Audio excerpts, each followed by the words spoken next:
Question number 151. Match list 1 with list 2 and select the correct answer using the codes given below the lists. In list 1, types of beam with the types of loading is given, and in list 2, the shear force diagram of the corresponding beam is given. We have to match the lists. In first case, the cantilever beam subjected to uniformly distributed length to its entire length is given, and we have to determine the shear force diagram for this beam. Next, the simply supported beam subjected to uniformly distributed load to its entire length is given. We have to draw the shear force diagram, match the shear force diagram from the list 2 for this beam. Next, the simply supported beam subjected to central point load is given, and for which the shear force diagram we have to draw. Next, the last but not the least, and the last beam given is two-way overhanging beam, and we have to determine the shear force diagram or match the shear force diagram of this beam with the help from the list 2.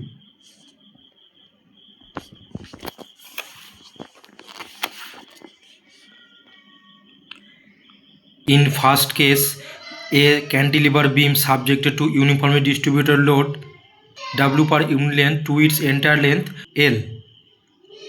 The shear force diagram for this cantilever beam will be like this, given in option 4. The maximum shear force will be at the fixed end and the value will be W into L, and the value of shear force will be 0 at the free end. Next, for the beam given in option B in list 1, that is simply supported beam of length L subjected to uniformly distributed load W per unit length to its entire length. The shear force diagram for this beam will be like this, given in option number 3 in list 2. In one end, the shear force value will be WL by 2 positive, and in another end, the shear force value will be negative WL by 2. Next, the beam given in option number C in list 1, simply supported beam subjected to central point load W. The shear force diagram for this beam will be like this, given in option 2 of the list 2. Shear force value at the one end will be minus plus positive P by 2 or W by 2, and in another end the shear force value will be negative P by 2 or W by 2. And the last beam given in the question, that is overhanging beam of two equal overhang. Suppose this two length is A, okay, subjected to uniformly distributed load W per unit length. Entire length of the beam is small l.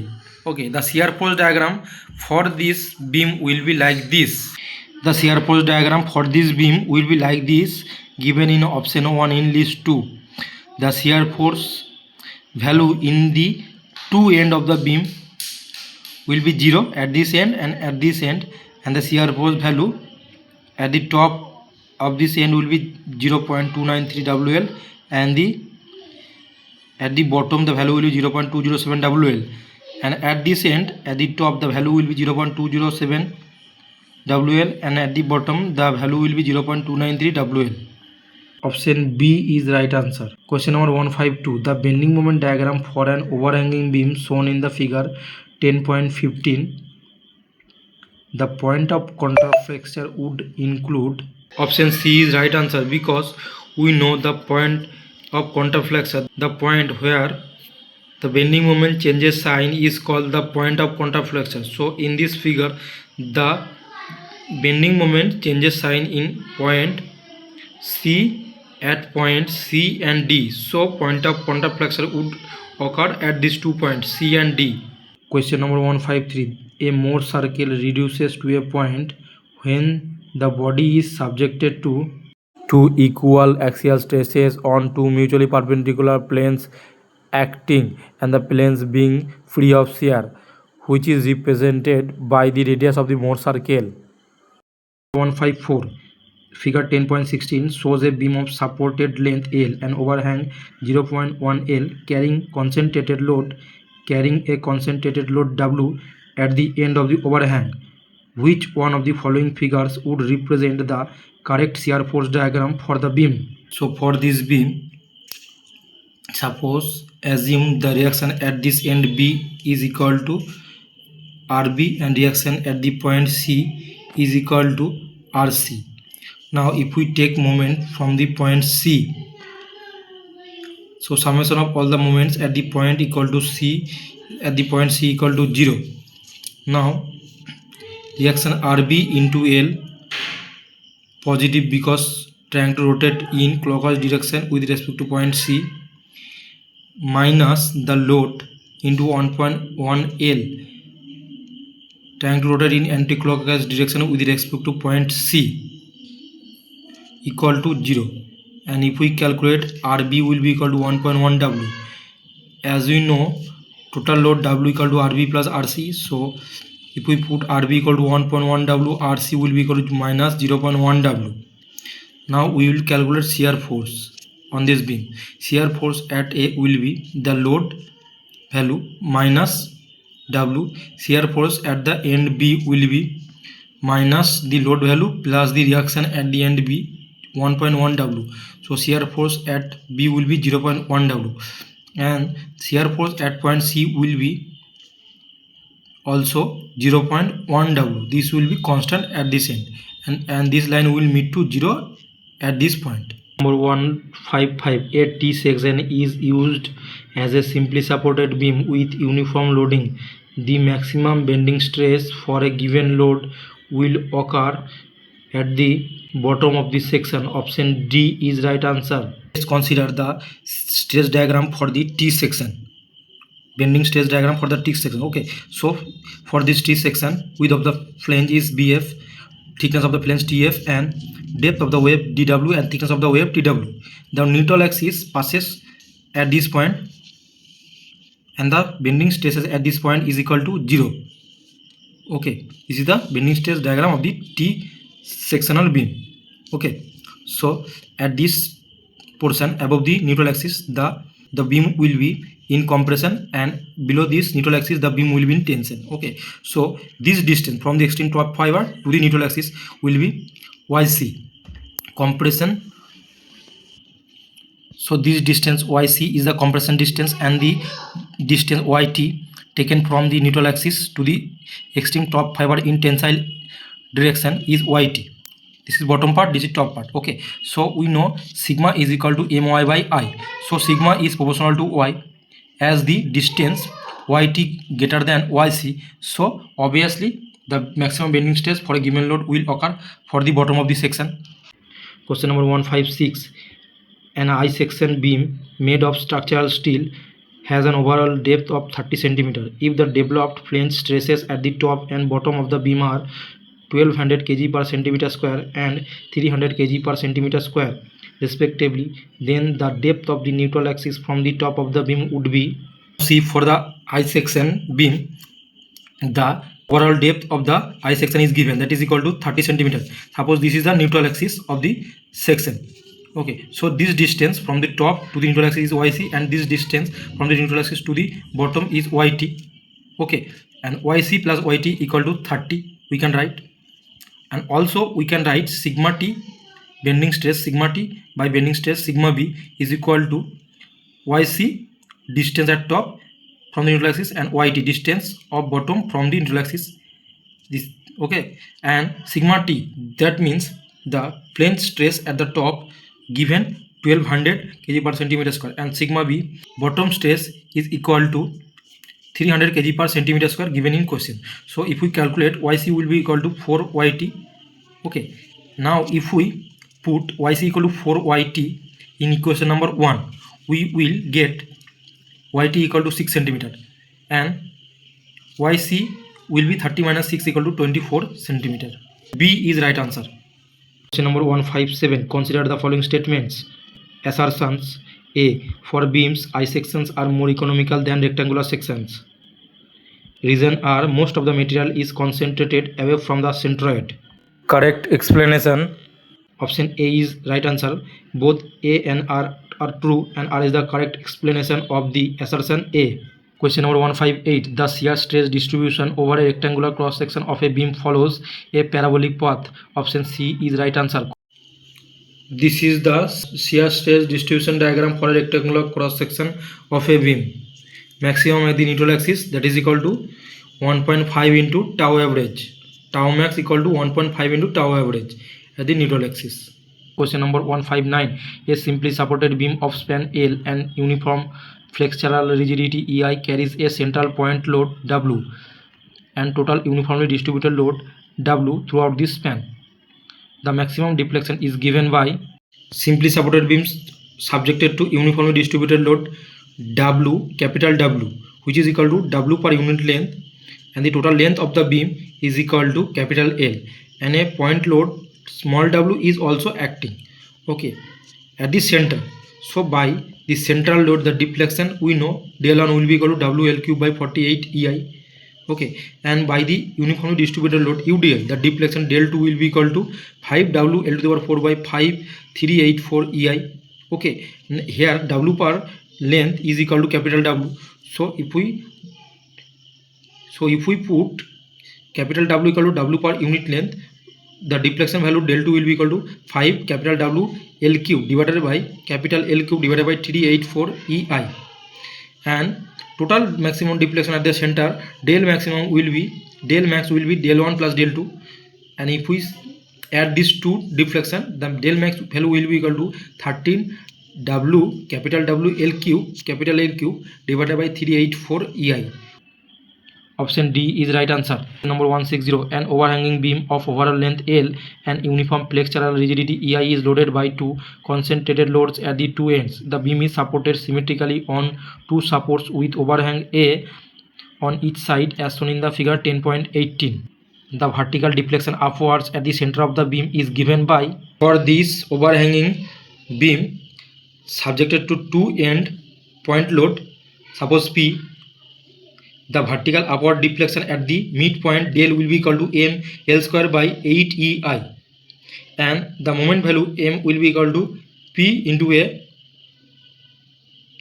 So deflection del will be equal to PA into L minus this distance AB, L minus 2A square divided by 8 EI. Option A is right answer. Number 161. A cantilever beam of uniform EI has span equal to L. An upward force W acts at the midpoint of the beam and a downward force P acts at the free end. In order that the deflection at the free end is 0, the relation between P and W should be. So for this cantilever beam subjected to point load P at the free end, and at the center of the cantilever beam a vertical upward force W is acting. So deflection due to the downward load P at the free end will be PL cube by 3 EI, that is downward deflection. Suppose this is equation number 1, and deflection due to the upward force W at the midspan, which is acting at here, okay, will be the deflection at this point the deflection for this force will be W into this distance L by 2 cube by 3 EI plus W into L by 2 square divided by 2 EI into total length L minus L by 2, and if we calculate, the deflection value will be equal to 5 WL cube by 48 EI. Now to keep the beam in equilibrium, these two deflection will be equal to each other. So equation 1, deflection given in equation number 1 is equal to deflection given in equation number 2, del F equal to del M. So if we equate these two deflection, we will get W is equal to 16 P by 5. Option C is right answer. Question number 162. A wooden beam of width capital B and depth capital D is strengthened by two steel plates of thickness small t and depth capital D on both sides of the beam. The allowable bending stress in wood is sigma and modular ratio of the steel to wood is m. The allowable bending moment is. This is our wooden beam of width capital B and depth capital D. When it is strengthened by two steel plates of thickness T and depth capital D, the beam will look like this. So total width will be from this end to this end capital B plus 2t. So B equivalent will be equal to B plus 2 into mt. And the section modulus Z equivalent will be equal to capital B equivalent into capital D square by 6. As we know, B equivalent equal to B plus 2 mt. So Z equivalent will be equal to B capital B plus 2 mt into D square by 6. We also know the bending moment is equal to sigma into Z. And for this case, M will be equal to sigma into Z equivalent. So sigma, so if we put the value of Z equivalent into this equation, bending moment M will be equal to sigma by 6 capital D square into B plus 2 mt. Option B is right answer. 163. If capital K is defined as the ratio of Young modulus of elasticity and permissible stress in compression of a material used in the construction of a column, then the Rankins constant used in finding the load carrying capacity of the column is proportional to. We know the formula Rankins constant alpha equal to sigma c divided by pi square e. This is equation number 1. Also got K is equal to E by sigma c as per the question. So sigma c is equal to E by K. From this we can write, and if we put the value of sigma c in equation number 1, the number 1 equation becomes alpha is equal to 1 by pi square into K, and we also can write alpha is proportional to 1 by K. So option A is right answer. Question number 164. A load P is acting on the diagonal of a square column of size capital D as shown in the figure 10.19. For no tension condition, the maximum distance of the load from the center O is. The value of maximum eccentricity E max is equal to capital D by 6 for the cross sectional column. Now for no tension condition, the maximum distance of the load from the center O, then we have to consider the load acting along the diagonal, which makes the angle of an 45 degree with the sides. You can write E cos 45 degree equal to capital D by 6, and E will be equal to D root 2 by 6, which is the distance of the load from the center O. Option C is right answer. Question number 165. The force in the member 1 of the truss shown in the figure 10.20 is. We have to determine the force in the member 1. Okay, assume F1 be the internal force in the vertical member 1. Now let's consider the joint X.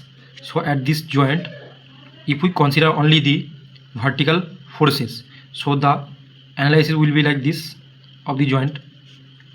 F1 will be internal force, F1 will be in vertical direction, that will counteract the downward vertical force 16 ton acting downwards. Now if we assume summation of all the forces in vertical direction is equal to 0, so we can write F1 minus 16 equal to 0, and F1 will be equal to 16 ton, which will be in tensile in nature because this force acting away from the joint.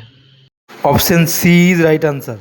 Question number 166. A circular shaft subjected to torsion undergoes a twist of 1 degree in length of 120 cm if the maximum shear stress induced is limited to 1000 kg per centimeter square, and if modulus of rigidity G equal to 0.8 into 10 to the power 6 kg per centimeter square, then the radius of the shaft should be.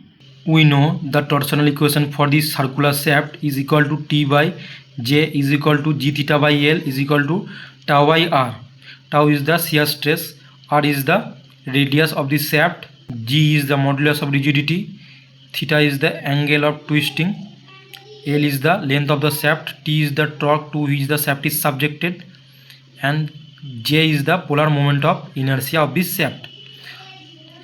From this relation, R will be equal to tau into L divided by G into theta, and from the question we have got length L equal to 120 cm, shear stress tau equal to 1000 kg per centimeter square, modulus of rigidity G equal to 0.8 into 10 to the power 6 kg per centimeter square, and angle of twist theta equal to 1 degree, that means pi 1 into pi by 180 radian. Now if we put all the value in this equation, R will be equal to 27 by pi centimeter. Option D is right answer. 67. A 3-hinge parabolic arch rib with hinges at the abutments and at the crown is under the action of uniformly distributed load W per unit length over its entire span L throughout its crown. The bending moment at the quarter span is. This is the 3-hinge arch subjected to uniformly distributed load W per unit length. Suppose support reaction at A and B is equal to RA and RB, and RA will be equal to RB equal to WL by 2 simply. And if we calculate moment at the point X, the moment value will be equal to RA into X, and X is equal to L by 4 minus the load W into L by 4 into half of the length L by 4. So moment at the point X will be equal to 3WL square by 32, and this moment is the beam moment along the length. Bending moment at the arch at the point X will be equal to mx minus into y. Moment at this point mx minus moment at here, that is equal to minus h into y. H is the horizontal thrust of the arch, which is equal to WL square by 8h, and y is the value, vertical distance from here to this point X, that is equal to 3h by 4, which comes from the equation at here. As you know, the vertical distance of a point for a parabolic arch will be equal to y equal to 4h x by L square into L minus x. Here x is equal to L by 4, so if we put x equal to L by 4, y will be equal to 3h by 4. So bending moment at the arch at this point X will be equal to 3WL square mx minus h into y. So mx is equal to 3WL square by 2 minus hWL square by 8h into y value 3h by 4. If we calculate the bending moment at the arch point X will be equal to 0.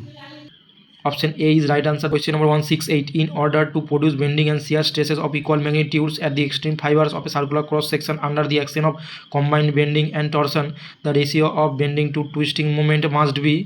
Number 169. Which of the following pairs are correctly matched?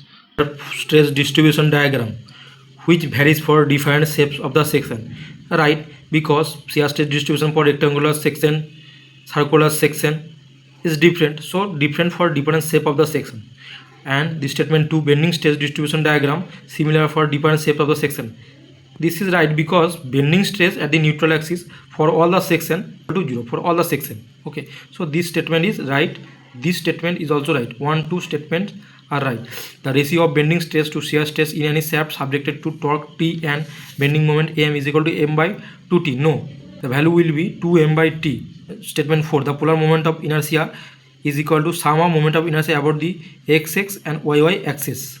So this is also right statement. 1, 2 and 4, option C is right answer. Bending stress for the shaft sigma b is equal to 32M by pi d cube, and shear stress for the shaft is equal to 16T divided by pi d cube. So the value M by T will be equal to half, or the ratio between bending stress to shear stresses in any shaft subjected to a torque T and M is equal to 2M by T. Question number 170. A bar AB is 4 cm in diameter and 4 meter long is rigidly fixed at its end. A torque of 12,000 kg centimeter is applied at a section of the bar 1 meter from the end A. The fixing couples TA and TB in kg centimeter at the supports A and B will respectively be like a fixed beam subjected to a torque of 12,000 kg at a distance 1 meter from the end A, and total length of the bar is equal to 4 meter. The twist angle, for this case the twist angle at the two ends will be same as the two ends are fixed. Okay, so theta 1 will be equal to theta 2. So theta 1 will be equal to TA, torque at this end A, length LAC, this portion AC divided by G into J, and theta 2 at this end will be equal to TB, torque at the end B, into length this portion BC divided by G into J. So we know from the question length LAC is equal to 1 meter and length BC is equal to 3 meters. So theta 1 will be equal to TA into 1 divided by GJ, and theta 2 will be equal to TB into 3 divided by GJ. So as the twist angle are same, so theta 1 will be equal to theta 2, and if we do theta TA will be equal to TB, and as the sum of these two end torque TA and TB is equal to 12,000 kg centimeter, TA plus TB equal to 12,000 as per question. Okay, so as we got TA equal to 3 into TB, So if we put Ta equal to 3 TB in this equation, TB value will be equal to 3000 kg into centimeter, and Ta will be equal to 3 into 3000 equal to 9000 kg centimeter. Option D is right answer. Number 171, given that the density of the earth is W, the angle of repose is phi, and h is the height of the wall, and the earth retained is level, the active earth pressure P on a retaining wall is given by. This is the earth pressure diagram. The pressure at the triangular in shape, pressure at the top is equal to 0 and pressure at the bottom is the maximum. The value is equal to K into W into H. W is the weight density of the earth and H is the height of the earth which is retained, and K is the active earth pressure coefficient which is equal to 1 minus sin phi divided by 1 plus sin phi, and phi is the angle of repose of the soil.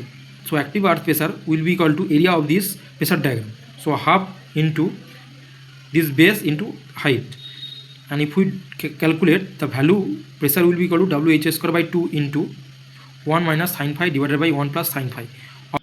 Option B is right answer. Question number 172, which one of the following statements and about the creep of the material is correct? Creep is the slow, progressive, permanent deformation of a material over the time under constant stress. So option C is the appropriate and right answer. Question number 173, in a closed coiled helical spring subjected to an axial load, other quantities remaining the same, if the wire diameter is doubled, then the stiffness of the spring when compared to the original one will become 16 times. Option D is right answer. The stiffness K is equal to G d to the power 4 divided by 64 RQ into N. N is the number of turns of the coil, D is the wire diameter, and G is the shear modulus of the material, and capital R is the mean radius of the coil. So from this equation we can write K is proportional to d to the power 4. So the diameter gets doubled, so d dash equal to 2d. K dash will be equal to 2d to the power 4, and that will be equal to 16 d to the power 4, and this K dash will be equal to the 16 times the previous stiffness K. Question number 174, a compound bar consisting of material A and B is tightly secured at the ends. The coefficient of thermal expansion of A is more than that of B. When the temperature is increased, the stress induced will. Material A has higher coefficient of thermal expansion, so it will try to expand more naturally, and as it is secured from expanding freely, so it will develop compressive stress, whereas the material B is pulled by the material A, so it will develop tensile stress. Option C is right. 175, a single direct stress P acts along the longitudinal axis x-axis of a bar of the rectangular cross section. E is the Young modulus and 1 by m is the Poisson's ratio of the material. Match list 1 with list 2 and select the correct answer using the codes given below. Strain along the x-axis will be equal to P by E. P is the direct stress and E is the Young modulus, and strain along the y-axis will be P by ME. M is the Poisson's ratio of the material, and strain energy per unit volume will be equal to P square by 2E, and volumetric strain will be equal to P by E into 1 minus 2 by M. So as of now option D is right answer.